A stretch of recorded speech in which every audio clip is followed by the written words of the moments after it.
Hello, welcome, Jetsünma. So glad you could be here with us.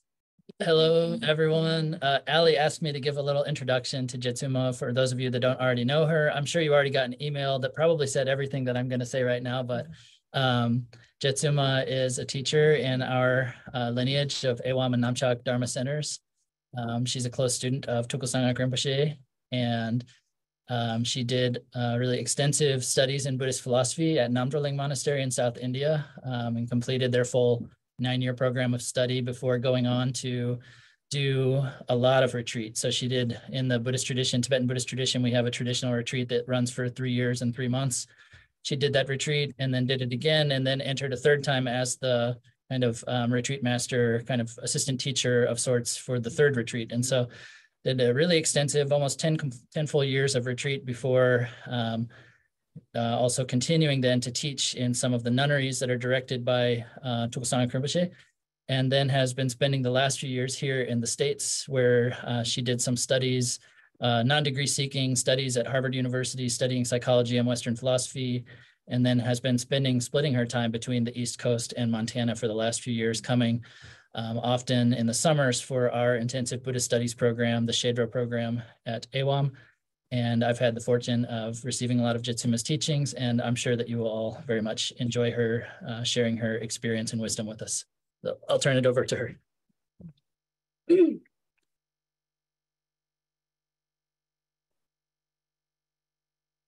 So, Dashideli, everyone, nice to see you all here in person and online.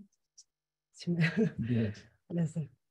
Online, yeah, so today we are gonna talk about how to cope with the anxiety disorders. And so I have taken some excerpts from Buddhist philosophy, and some from Western psychology, and some from general logistics. So let's start with prayer to my gurus. Kangi Shesang the Mingom Gesar Zumbe, Dandashi, Zembe Sunu, Sabi, Wiki, Duzi, Dama, Jide Sumge, Kokia, Tuan, Pema, Kabi, Vidale is on you. Again, zoning Beme, Domboze, given them to Ranshu, since the Bejo and the song, Pema, Junior, Dale, is walking during Zeda age, Kansamil, Papa, the Chupa, and Bejo City, Tasimba.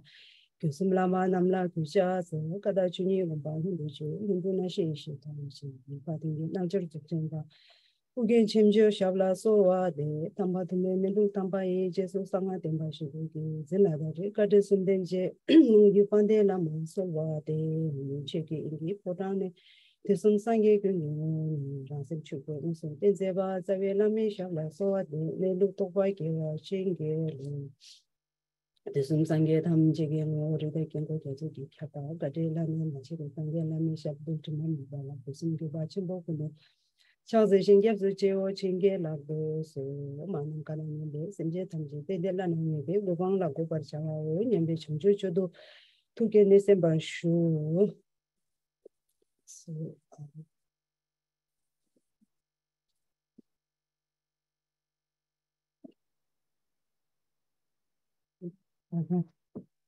So today we are going to talk about the anxiety disorder. So those who are Buddhist practitioner or who have taken bodhicitta vows, I want to request them to generate the bodhicitta intention while you are in this session. Okay, now let's start the talk. So the anxiety disorders are characterized by persistent worry, fear, and stress and related behavior disturbance that interferes everyday life, right? So the anxiety disorders are the most leading or common mental illness in this world. So in 2019, 301 million people were living with this anxiety disorders. So there are several types of disorder, as you know. Let me pick some of their names. Generalized anxiety disorder, that is characterized by excessive fear, and social anxiety disorder that is characterized by excessive fear and worry in social situations, panic disorders that is characterized by panic attacks, and separation disorders, anxiety disorder that is characterized by the excessive fear and worry about separation between individual to whom we have deep emotional bonds. So those were some kinds of anxiety disorders, right? Okay, now let's talk about the causes. The past causes of anxiety, such as going through the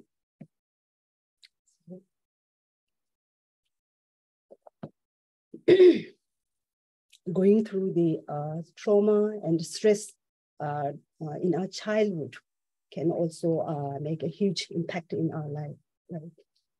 And the past difficulties and experience, such as abuses and lack of love and care from family, friends, and socially excluded, can also trigger this anxiety disorder. Okay, then the present causes of anxiety, such as the financial crisis, the pressure of job, family responsibilities, and unexpected changes that occurs in our life, and adversities, and also the loneliness as the result of incompatible relationship and separation and so on. Okay, now the future causes of anxiety disorder. Sometimes we get worried and we fear about the future plannings and future expectations. And then again, like medication, recreational substance use, or life-threatening physical health issue and mental illness. All those are the can be the causes of anxiety and fear in us. Okay, well, our life is all about survival till the end, by fighting against the hindrances and bringing together the favorable condition to survive. For example, fighting against the poverty to meet the basic needs, fighting against the unwanted circumstance to acquire luxurious demands, and survival with life, fighting against the illness or life-threatening incidents, and so survival with relationship, fighting against the infidelity, and survival amidst the success, fighting against the failure. So in this battle of survival,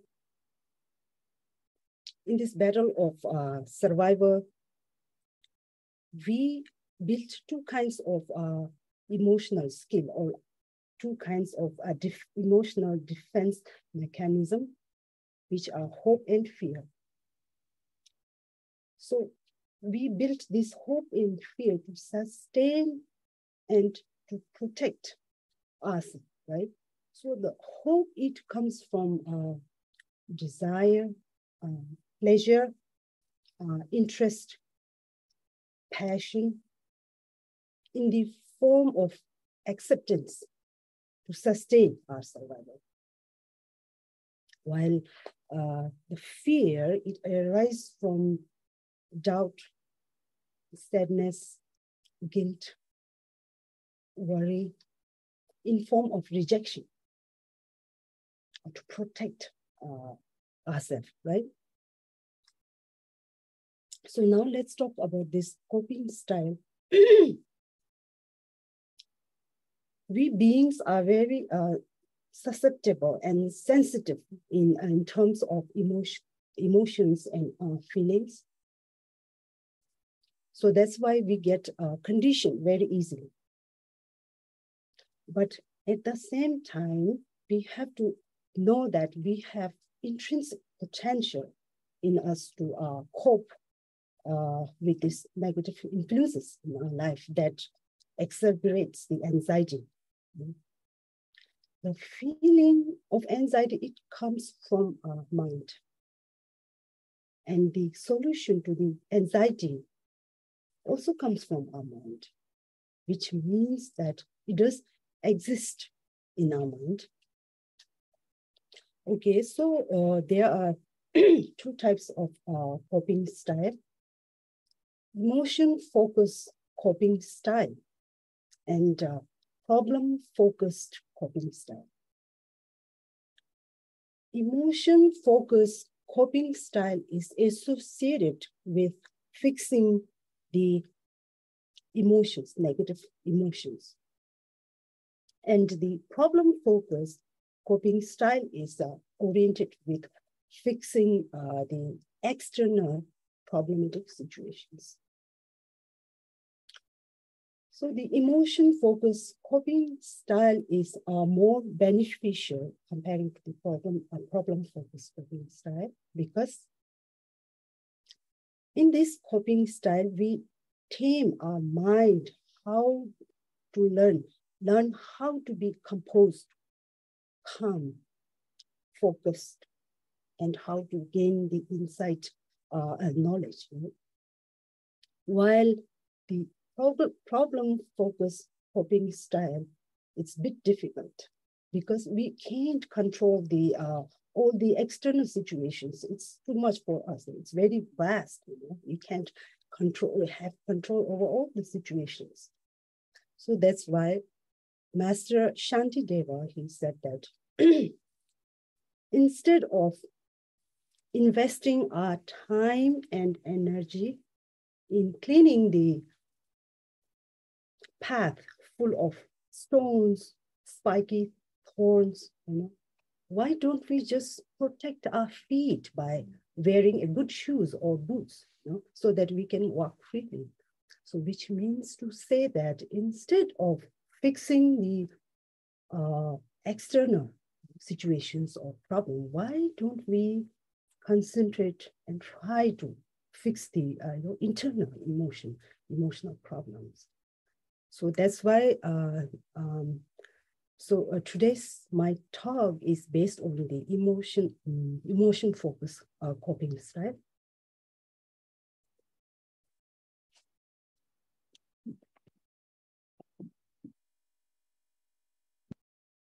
Okay, now the first coping style is to understand the general reality of phenomena.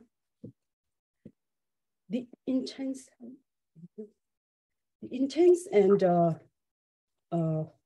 constant fear that develop in us is the result of not understanding the impermanent and the suffering nature of this phenomena.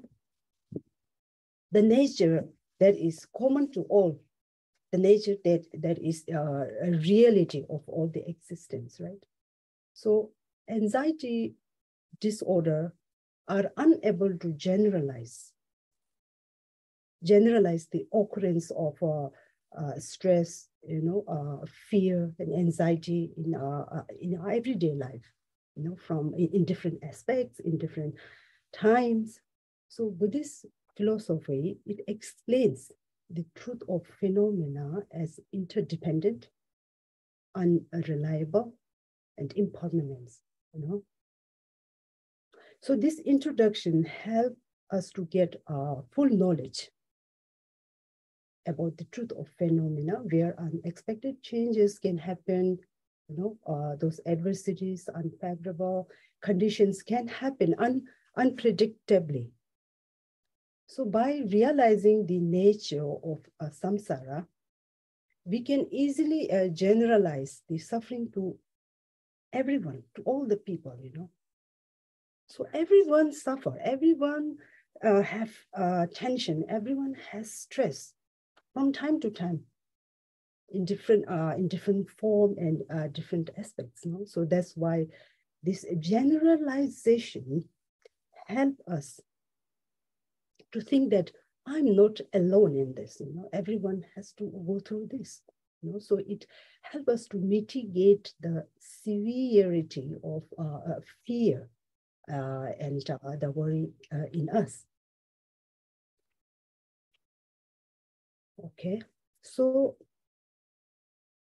our living standard or quality of our life, a living condition might differ, to one another, but the hope to achieve more and the fear of losing dwells in everyone's mind. So that's why we have to think that we are not alone who are nervous or tense. So everyone has to go through that. But the point is that if we intensify that fear, then it becomes anxiety disorder and it begins to harm our everyday life, begin to harm our ability to function, So that's why never let our unsatisfied feelings and fear grow in us continuously, because obviously it will weaken us emotionally and physically, right? Okay, so all the living things and non-living things are subject to change, back and forth from good situation to sometimes to bad situation to good, and sometimes joy to sorrow and sorrow to joy, which is the law of nature. We cannot flip the law of that nature. If we understand and realize the unpredictable nature and transitory nature of this phenomena, then that knowledge can help us to decrease the intricate and fearful feelings in us, which will help us to be more alert and make us aware and prepare ourselves for the challenges and reality of, to face the reality of phenomena. So the impermanent nature of this phenomena is not a problem. It's not the problem. The problem is in our head. The problem of unable to understand, unable to cope, and unable to adjust with the time and situations correspondingly. So that's the cause of problem, of cause of anxiety. So here Buddhism instructs 4 ends of worldly matters that explains about the ever-changing nature of existence.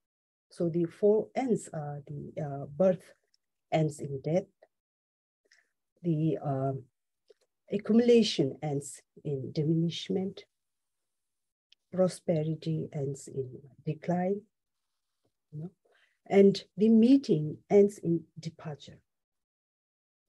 So the first end, which is the birth ends in change, it's very obvious that once you are born, you have to die.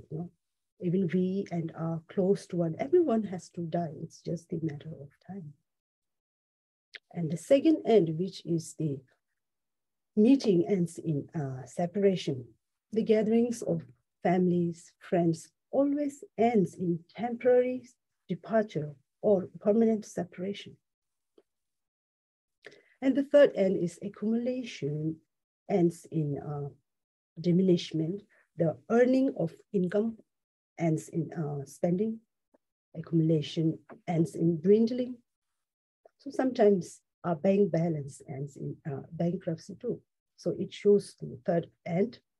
And the fourth end is the prosperity ends in decline, such as the name and fame of today ends in reduction.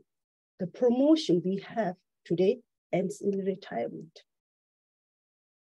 The youthfulness we have today ends in aging. So the a healthy life might also end in illness. So those are the 4 ends. So by familiarizing oneself with these 4 ends with firm conviction, help us to understand the impermanence nature of phenomena, which aids us to develop the acceptance power and the dealing power. So the mind training on these four ends also teach us that we must have find the solution from our mind, not from external factors. And that knowledge about the truth of our life help us to lessen the severity of fear and anxiety.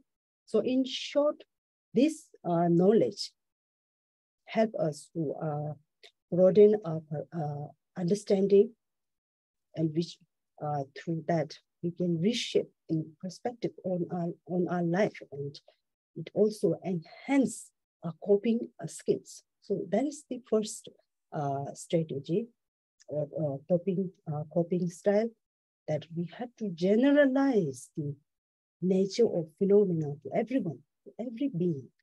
We are not the only one who is having anxiety and fear. Okay, so that is the first strategy.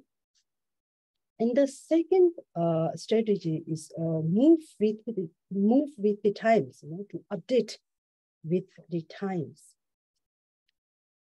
So we have to let go of the past and accept the present, and we have to plan for the future enthusiastically. We cannot trap ourselves in the past difficulties. So if we do that, and that past difficulties will capture our present, and then we will anticipate the same fear in the future.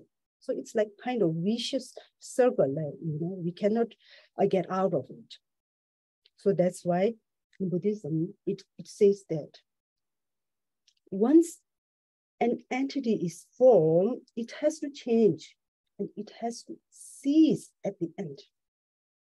For example, let's say when a situation occurs, whether it's a favorable situation or unfavorable situation, once it occurs, it has to change, it has to decline, and it has to end.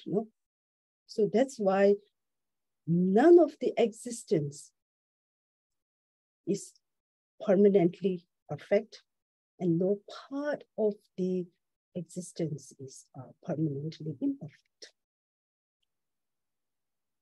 So that's why if we fixate only on the perfection, then we are limiting our happiness. But if we fixate only on the imperfection, then again, it will never let us move forward.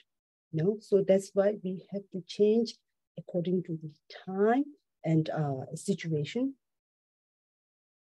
And we need to collect some courage, to forget about the past.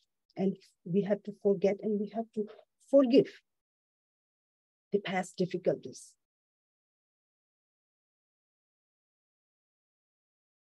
Because we forgive others. We forget the past experiences and difficulties for our own sake. It's not just for others, it's for our own sake. We have to free ourselves. We have to save ourselves. So that's why we can't spend a beautiful life by just, overlooking our beautiful qualities and our intrinsic potential. So in fact, the fear and anxiety, it comes when we don't see our own positive qualities, and when we don't see our potential. When we see only others' positive qualities and others' potential. And that comparison, it precipitates the fear, insecurity, in us. So the anxiety, it obstructs self-love and self-confidence. You know? So that's why we have to develop the self-love and confidence in us to exterminate the fear and worry in us. But now the question is how, but how? So the self-love is an expression of a self-admiration that encompasses the self-worth, self-efficacy, and self-confidence, and self-satisfaction. So that's why this self-love do not allow us to underestimate abilities, but it reveals the capabilities that are embedded inside us. The greatest acknowledgement a human could have is to acknowledge the value of existence as a human, as a child of someone, as a partner of someone, as a parent of someone, as an employer or employees of someone, as a citizen of a country, and most importantly, as an inhabitant of this world. So in that way, if we truly acknowledge our existence, then we will have respect self-existence, and we will respect others' existence too. So the humanity is not just about loving and caring others, but it is deeply rooted inside our self-love and self-care towards oneself. Only by having loving and caring oneself, we can project that kindness and love to others. Otherwise, it's like poor person. If you have nothing inside, how you can share and give it to others? So that's why.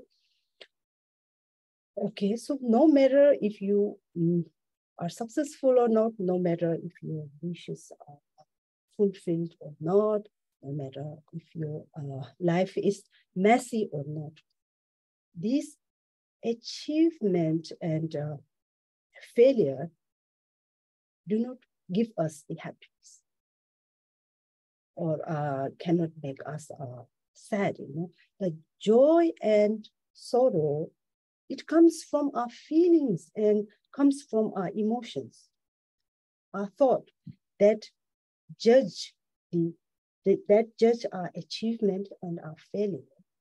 So that's why the confidence we have or the fear we have, it depends on how we conceive ourselves, the way we conceive ourselves. So that's why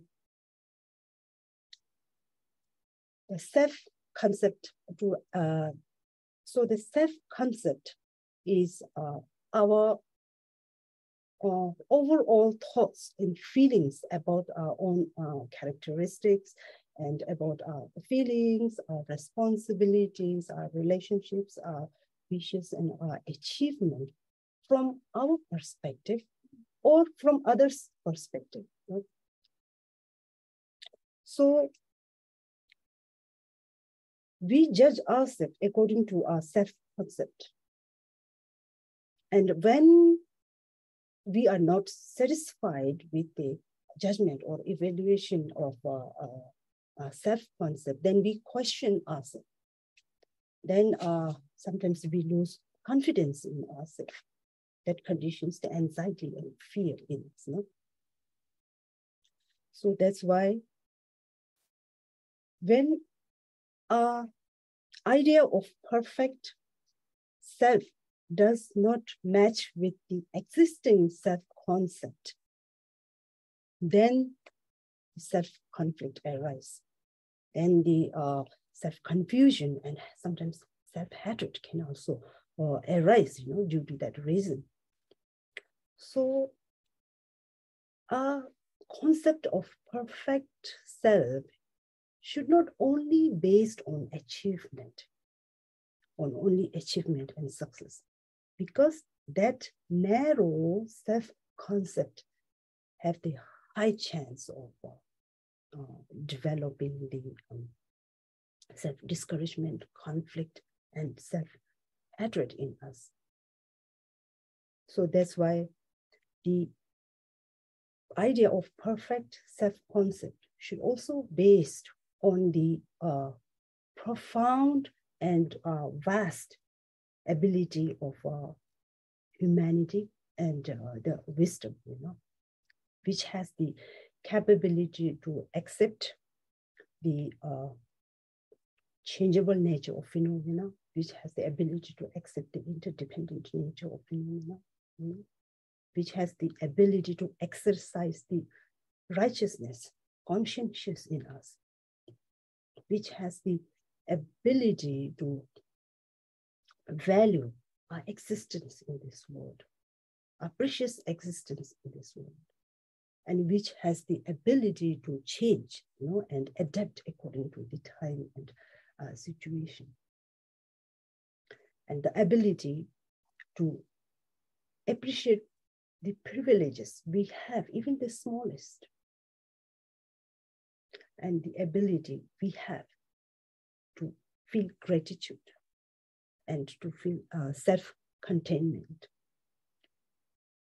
Okay, so that's why self-love introduces us to our intrinsic potential and the beautiful, quality, a beautiful quality that has the self-capability to create and enhance the positive perspective towards ourselves, towards others, and towards all the kind of situations.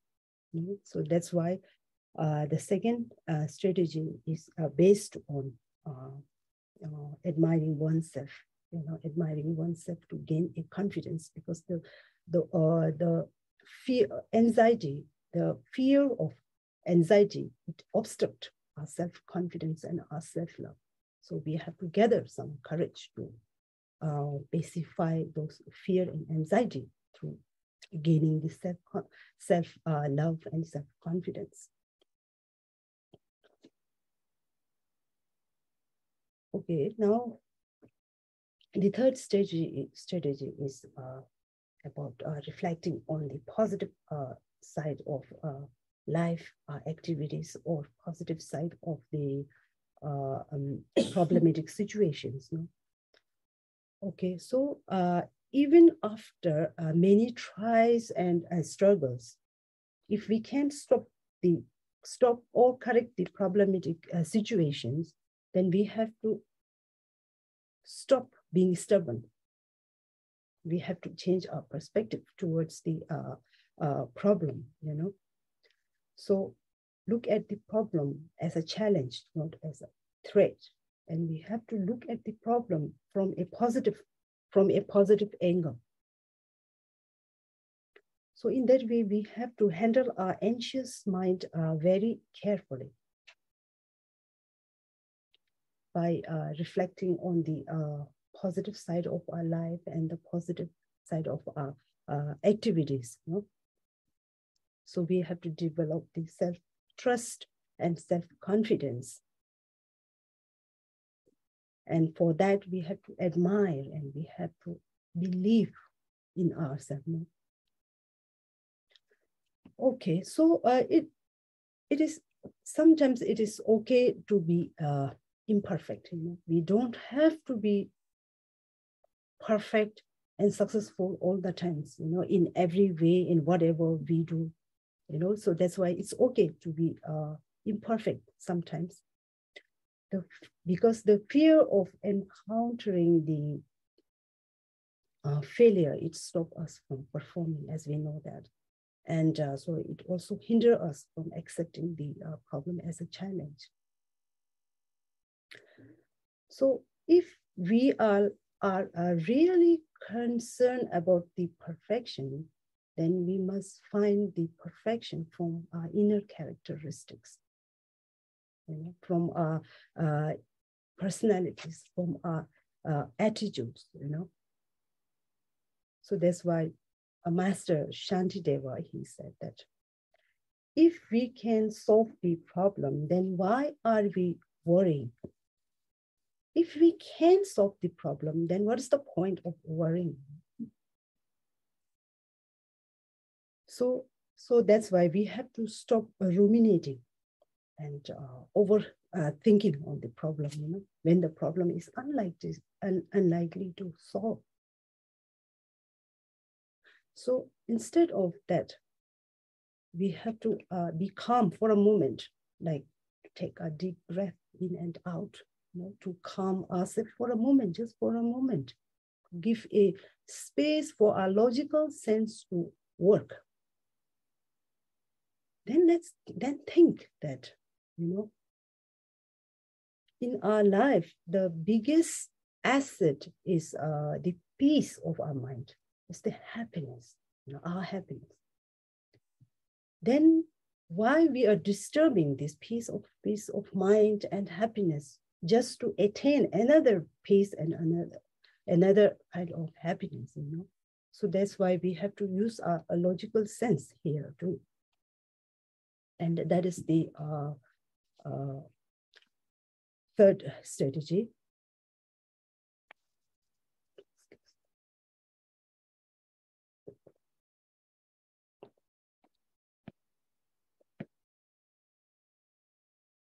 Okay, now let's talk about the fourth strategy. Here, fourth strategy is we talk about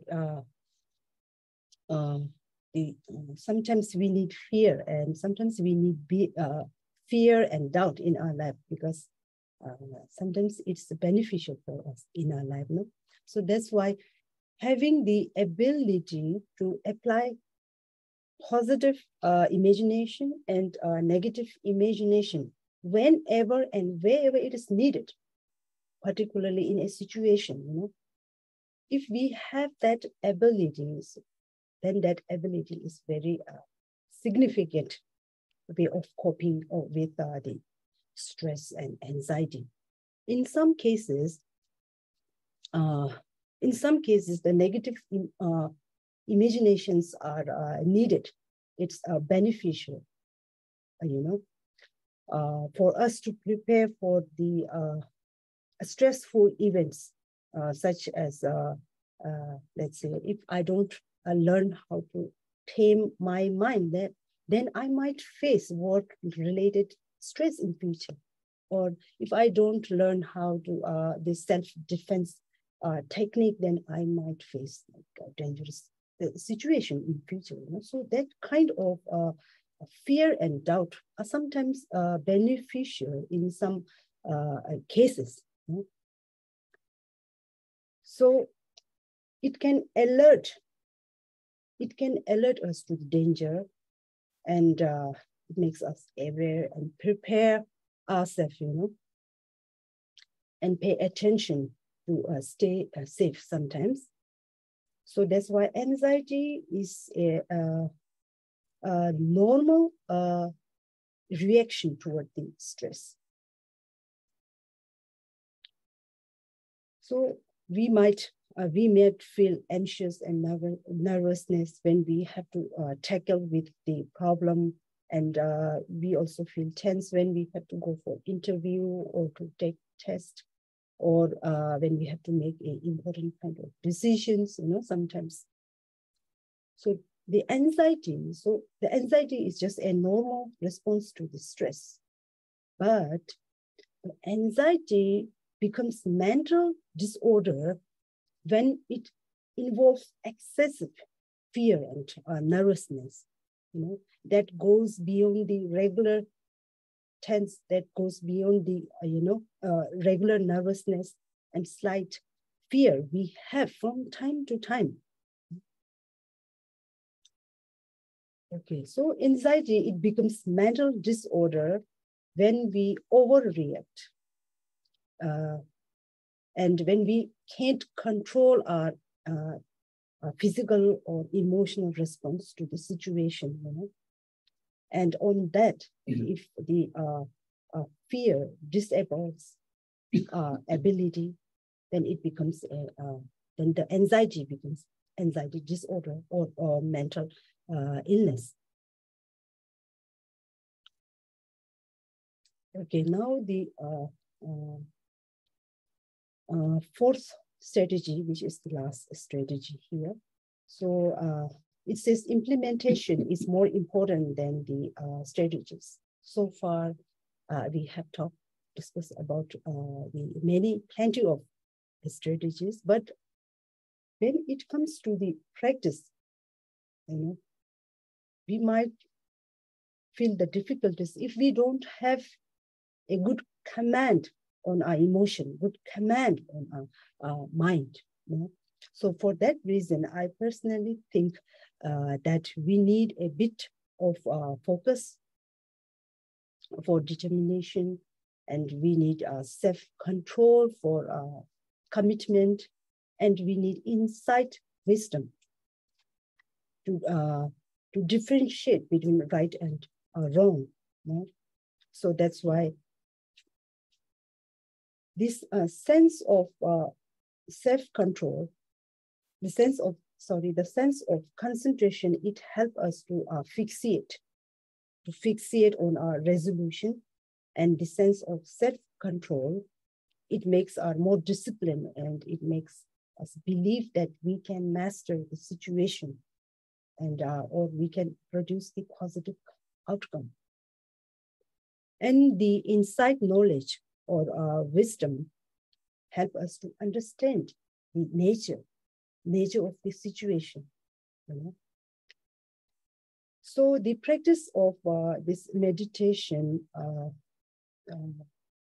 brings out the self-control and concentration, and we gain the insight knowledge through the practice of meditation. So that's why I think the implementation of practice of meditation is very important when you have to deal with the anxiety, especially when you are executing this emotion-focused coping style. Okay, so now let's just talk about a little bit on meditation. So the practice of meditation is all about unveiling the positive qualities in us. So our mind is like full of treasure of good qualities, precious qualities, and the meditation is like a key. So through that key, we will be able to reveal the embedded qualities in us, and the quality that belongs to us. So that's why the thought and emotions rules on our intention, willpower, our moods. So that's why this practice of meditation help us to get rid of all those unwanted thoughts, unwanted feeling, unwanted emotions, and so on. Right? Okay, so there are two fundamental types of our meditation, which is the calm abiding meditation and the clear insight meditation. Calm abiding meditation is a single pointed meditation that is performed to gain calmness, to gain concentration. And this calm abiding meditation, it pacifies the turbulent thoughts, whether it's positive, negative, or neutral thoughts. Okay, whereas this calm abiding meditation, the calm abiding meditation also help us to stabilize our focus on image, on like object, or like sounds or breath, on visualizations. on even on the emptiness and so on. And analytical meditation, whereas analytical meditation is empirical, contemplative, and apprehensive, a kind of practice that we perform to gain insight, knowledge, to gain the wisdom.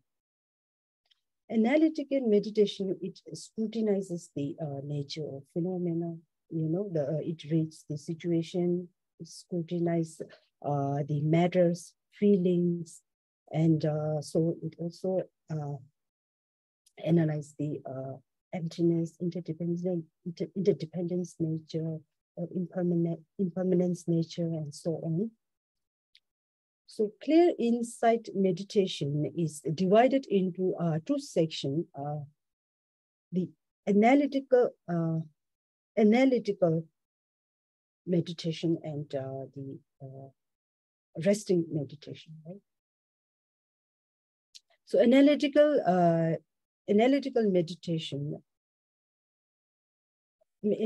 meditation, it scrutinizes the nature of the situation or phenomena and so on.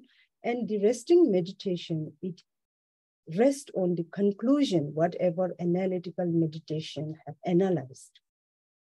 So that's why those are, so through the analytical meditation and resting meditation, we gain the clear insight or insight wisdom through this two kind of meditation. So in that way, these two meditation help us to gain the theoretical knowledge and the practical experiences of the truth. So, but then again, to have a successful meditation, we need the two supportive elements. Those are mindfulness and meta-awareness, right? So Master Shantideva, he said that, I appeal to those who have desire to guard their mind. Please guard diligently by mindfulness and meta-awareness through these two supportive elements. So the mindfulness is the concentrating power, which is like a chain, that binds our focus to the object of meditation. While the meta-awareness is a vigilance power, that it's like a police that guard us, our meditation, or us against the dullness and the distraction of the meditation while we meditate. So those mindfulness and the meta-awareness are very important elements while we meditate. Okay, now meditation has two stages, like meditation stage and post-meditation stage. So meditation stage is a state where you meditate, But the post-meditation is the state where we are engaged in our everyday life activities. So if we want meditation to be more effective in our life, then we have to apply the meditation even in our everyday life during our post-meditation stage. So otherwise, we won't see any kind of improvement. When you are just sitting, sitting on a cushion, you'll feel like my mind is more disciplined. I can control. When it comes to the situation, when we have to face the situation, then it's difficult for us to control our emotional response or physical response to the problematic situations. So that's why whatever we have gained through by the practice of meditation, the composure, calmness, or the insight knowledge, we have to apply it in our everyday life. Okay, so in the conclusion, I want to say that we need to handle the anxiety with awareness, with the awareness and meta-awareness and mindfulness from time to time. When we have to face with the problematic situation and circumstances, we have to handle emotions by this mindfulness and meta awareness and apply the meditation, apply the meditation. And if you are Dharma practitioner, we have to apply the realization of the Dharma during that kind of situation. So that's why in that way we will see the improvement and we will be able to evaluate ourselves how much you have experiences in the practice. So that's why. So here I'm gonna end my short talk here, and if you guys have questions, please come up, and I will try my best to answer it.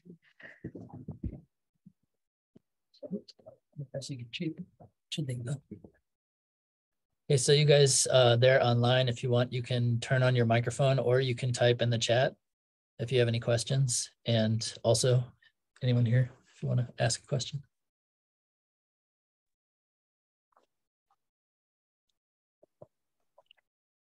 I do. Go ahead, whoever that is, I can't see. One moment. Claudia. Claudia, yeah, go ahead. Thank you very much, Jetsünma, for your teachings. And I like to ask you, is there Buddha Dharma in samsara? Can you repeat it, please? Is there Buddha Dharma in samsara? Korwala sanjegi chu yorabesa. Korwala yorabesa.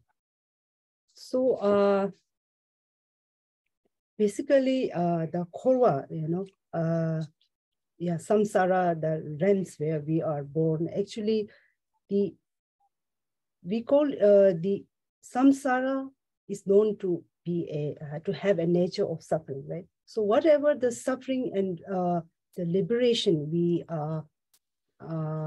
we identify in Buddhism, it's all about, it comes from our mind, So even the teachings of Buddhism, usually when we say Dharma, people, they take it as in form of scripture, only just in form of scripture or the words. So Dharma is also, it also means the realization of mind, So that's why even we call, even we identify the samsara as a nature of suffering or the liberation, or the enlightenment as the source of liberation.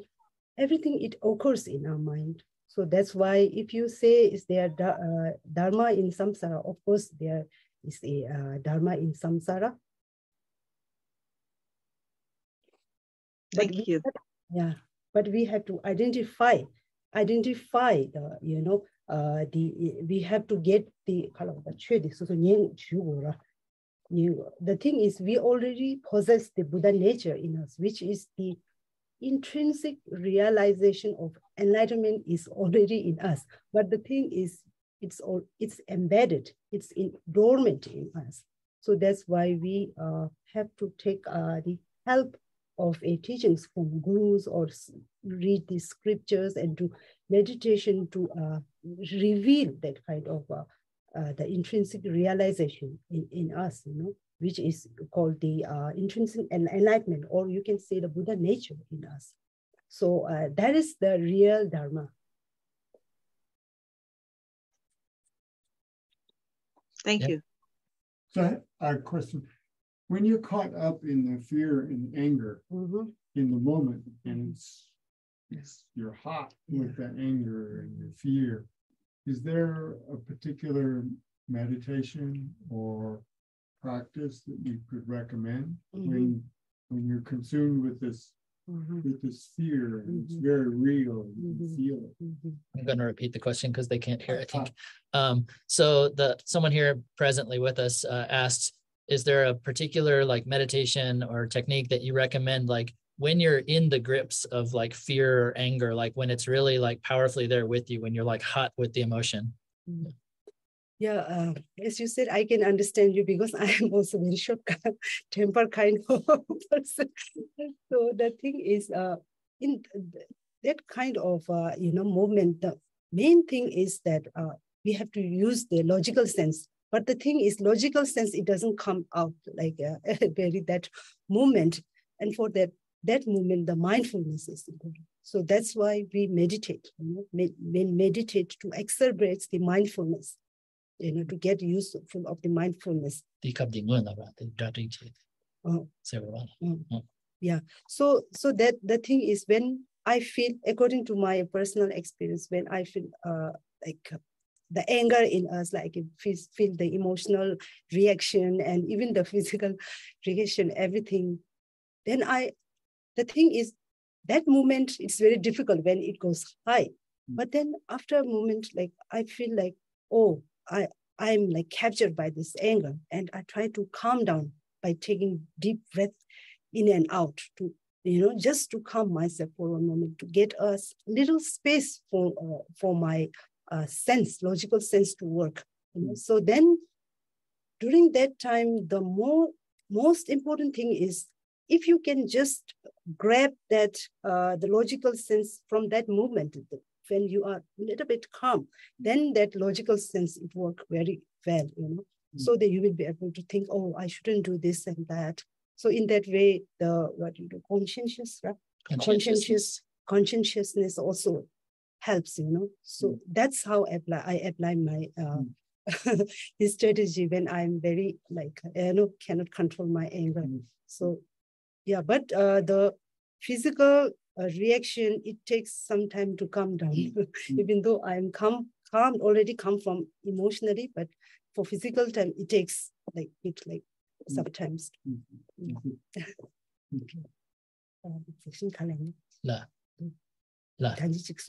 Ale chik yang chik gom the chik the chevre sini and the ngol la chik data gets the chevre dikal and chik gom to kumara. Gom magam nasre. Mari. That chik ya shukchamba ya lang du kalan de chik ngarge nama gi gom gi bakcha da chik gom shi da chi yuna. Yeah, so that's why, we were just saying important. It's important to meditate before, because in the moment you're not going to be able to. She said, you have this mindfulness for meditation, but I was just reinforcing, but that has to come from meditating before. You have to build that power before the moment where it's coming up. Yeah, so the logical sense is very important.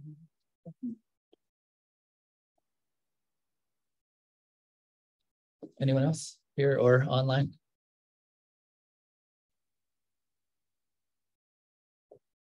We have some time too. You could ask about, it doesn't have to be specifically about this topic. If you want to ask something else about Jetsünma's experience or Buddhist practice in general or something like that.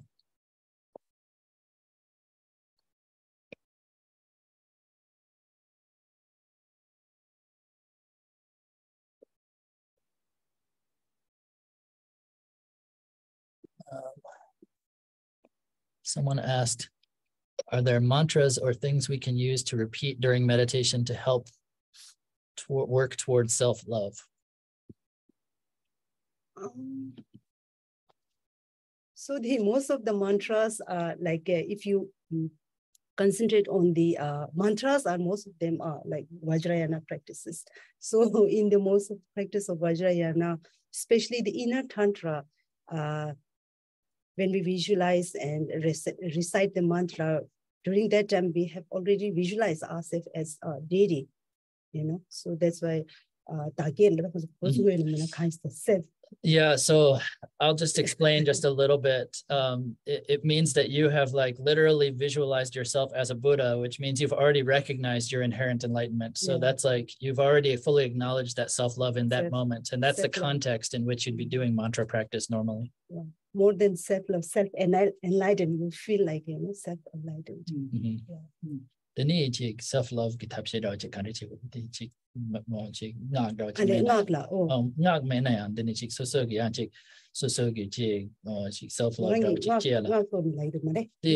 self-love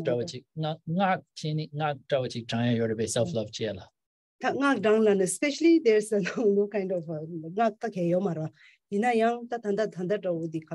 when we use this recite the mantra in inner tantra practices, then it's basically we are loving ourselves, like, you can say like we have the compassion for ourselves.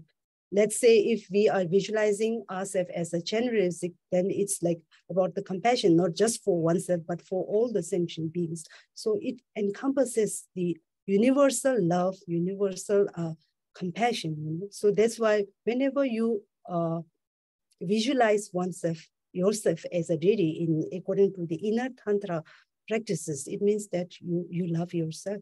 So in that way, when we recite the mantra, we have to have a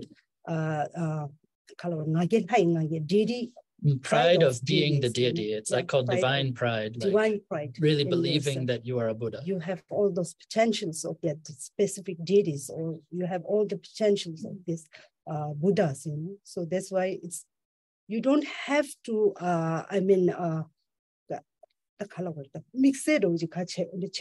You don't have to specifically focus to develop self-love. Yeah, when you have already visualized yourself as a Chandrisi or Avalokiteshvara, then you have already agreed that you have the divine pride. You have all those qualities of deities and Buddhas. Yeah. For some of you who might lack the context of that, Avalokiteshvara is in Buddhism is kind of deity or like fully enlightened Buddha of compassion. And so there's practices where you visualize that you are that Buddha. That's what Jetsünma was talking in that context. But in terms of other practices, beside the mantra recitation, we generate the self-love, it's during the practice of Khandro, preliminary practice, where we have to go through the 4 mind training. 4 thoughts that turn turn our mind towards the dharma. 4 thoughts, right? So the first thought is to value the preciousness of human existence. So in that context, it also teach that we should feel fortunate that we are privileged with many qualities, and we have to value ourselves, human existence. So in that practice, it also introduces us how to love ourselves and how to appreciate the privileges we have, and how to feel more fortunate and grateful. Yeah, go ahead. I'll come so you can hear me. So my follow-up question to the reciting a mantra, do you have to have the teaching on the mantra in order to recite it? And maybe our next teaching will be Chinrezi or being tired. Maybe I don't know. But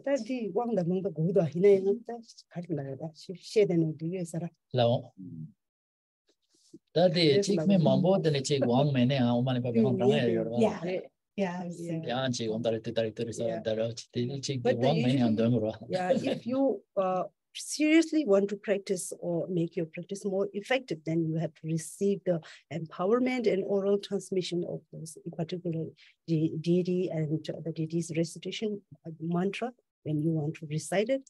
But these days, many teachers, they give teachings on mantra recitations and deity visualizations. Might be some on YouTube with Aaron. No Green Tara? Not teachings. No. Okay. So there, like Green Tara, last year during COVID, I kind of had group practice even for people that didn't have empowerment and things like that. But that's also like a Chiju. Oh, Chiju. Yeah. So there's different practices. This is maybe too detailed for this discussion, but like Jetsünma was referencing earlier, inner tantra, or so there are some practices called outer tantra, like the Kriya tantras, and so in those generally you're not visualizing yourself as a Buddha, and sometimes teachers are a little bit less strict about teaching those practices that involve still mantra recitation, like the Tara mantra or the Avalokiteshvara mantra and things like that.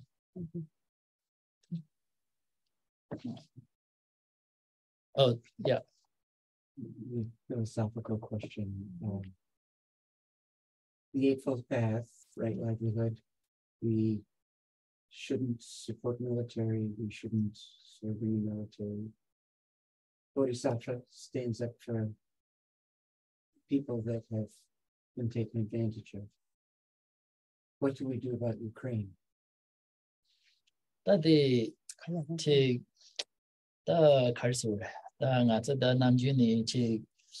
Yanda pe so da chi de chi la pa la na je. Yanda betul. Yanda pe so gina le chi de chi penada chi menda da chi songa dan den so le chi de pa da chi ro la de yanda ma yin bi so da chi chu. Ane ga so le chi ma mi da chi chen ne ande yanda pe so da cha ro yanda ma yin bi. Ina yanda nga so janchi simba domba da chi yu ane de gi chi penada chi Ukraine le chi de konzo pe centa chi ne pe dukcha chi ne chi Ukraine la ma je do Russia. Ane da janchi simba gi de konzo lo roba chena de dipa yor be pen nga so de for Ukraine gi cho la pesha da chi pu konzo de ma cho ma jaya gi chi jab jor da chi ro wala de dipa da be la ya bo be la ka re sa. Yeah, so it depends on your own intention, what kind of intention you have. I gave the example of like if we as Americans make offerings to like that might support Ukrainian war effort or something like that, you know. If your intention is to help the Ukrainian people, then the thing is the thing that matters the most is your own intention. If you have the good intention to do that, even the Buddha in one of his past life, he has to kill, a robber, kill a robber to have 500 people. Yeah. In one of the Buddha's past stories. Yeah. So it's same like that. If you have the good intention to help the people, then yeah. There's an example, there's a story in the Buddha's past life stories where the Buddha's on a boat and there's 500 people on the boat and this one guy is going to kill all of them and the Buddha knows he's going to kill them. So the Buddha kills that guy to prevent him from killing all those people, but also to prevent him from doing that terrible deed that would send him to hell. So that's considered like a virtuous act because his intention was to save them and to save that guy from doing such a terrible thing and to save the other people's lives. Yeah. And there's another question in the chat here too, that someone said, just a personal question, like how much time do you spend meditating every day?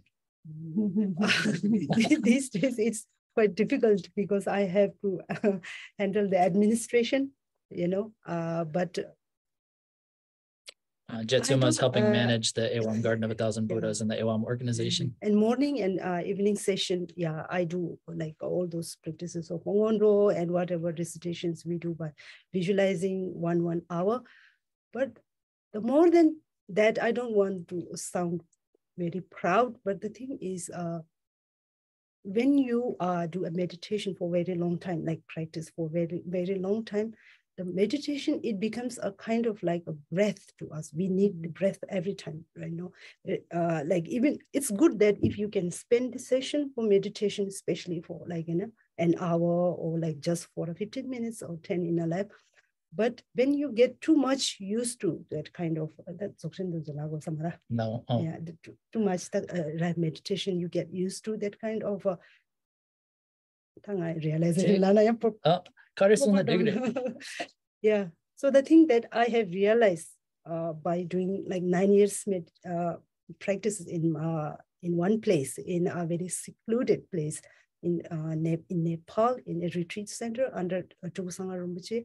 So within that 9 years, like I have spent all my even day and night, every time like 24 hours by just practicing. Even I try to, we have this practice that are done in our sleep. So that kind of a sleep dream yoga, a kind of a dream yoga. And during the morning session, I think we have only 2 hours in between and between the lunch break. And after that, like then we have to engage back into the ritual session right after finishing the meditation session. So it's schedule are very tight during that time. So that's why even in that state, like we try to carry on those practice during like day and night. So getting too much used to these practices in these 9 years in my life, I feel comfortable enough to even to be in a meditation stage when I talk, or even if I don't want to be seen like a forward. She said, I don't want to talk like bragging about myself or sound too proud or something, but it's just a matter of fact. So yeah, so actually when you are a practitioner, as I mentioned before, you have to engage during the meditation stage, and even after the post-meditation stage. So it usually it says yeah, day and night. Yeah. And now I'm feeling embarrassed.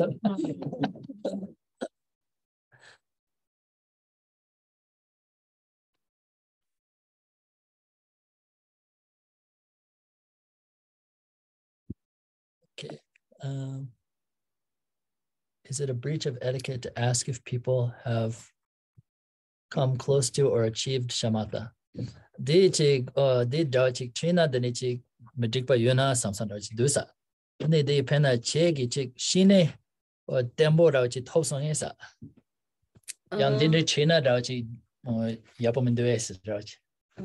Mishamba chik topa dachik la ya teka dachik china dukchara base dachik las.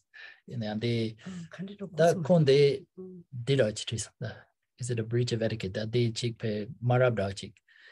Or that konza de shine dachik. Topia yang topia nebo dachik lepsong is dachik. Kecha china dukchara besa. Yeah, it's same like the question you have asked. Like it depends on your intention. Like, you know, if you want to inspire yourself by just asking on what level you are, you know, in terms of a shamatha meditation or in terms of realization, you know. So if you have that good intention to ask, to inspire yourself, then obviously there's no mistake in asking, you know, it's good for us. But then again, if you are being like kind of in doubt or suspicious. like suspicious, yeah, so it depends on our just own like skeptical. feelings. Yeah, skeptical. Yeah.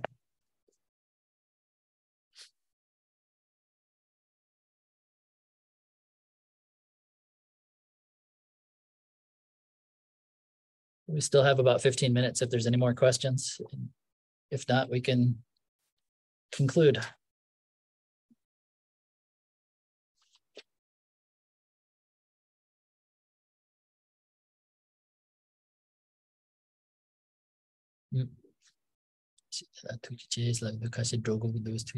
Thank you.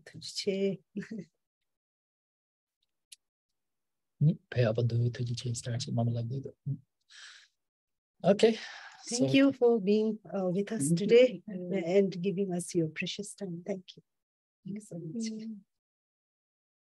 Thank you, Jetsünma. Thank you so much.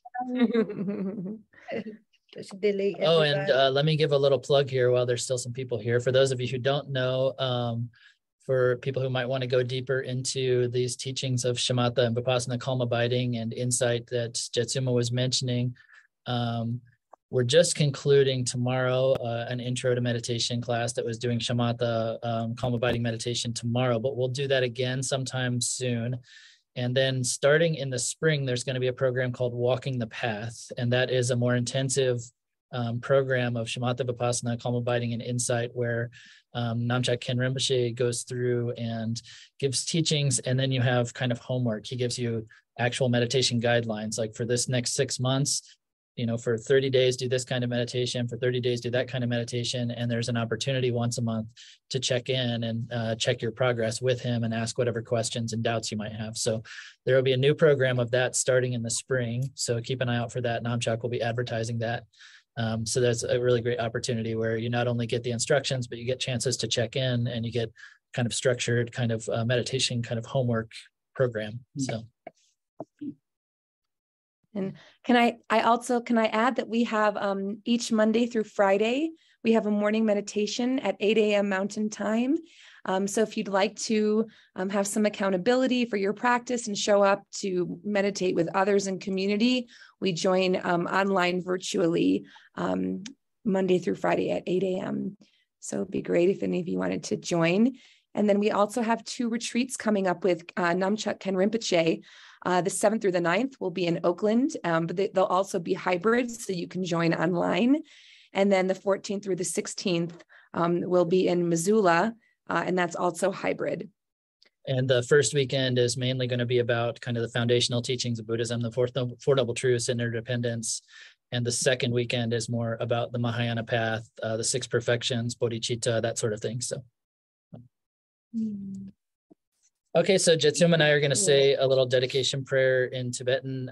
If you want to join along, just imagine that you're dedicating any virtues that you've attained of Jetsünma giving this teaching and you listening to this teaching to the benefit of all beings. Sunam de tamche sepa ni thopne ni be danam pamche jin chega na che bala tupa yi sipe sole do ando sho jamba pawo jidar chemba dang kondo sambo te ande shin te da kungi jesu dalo chikewa de da tamche jewa tamche gi no gana chodo nga ba de da ge ge we zawa de kunjang sambo chuche rakta mo ji.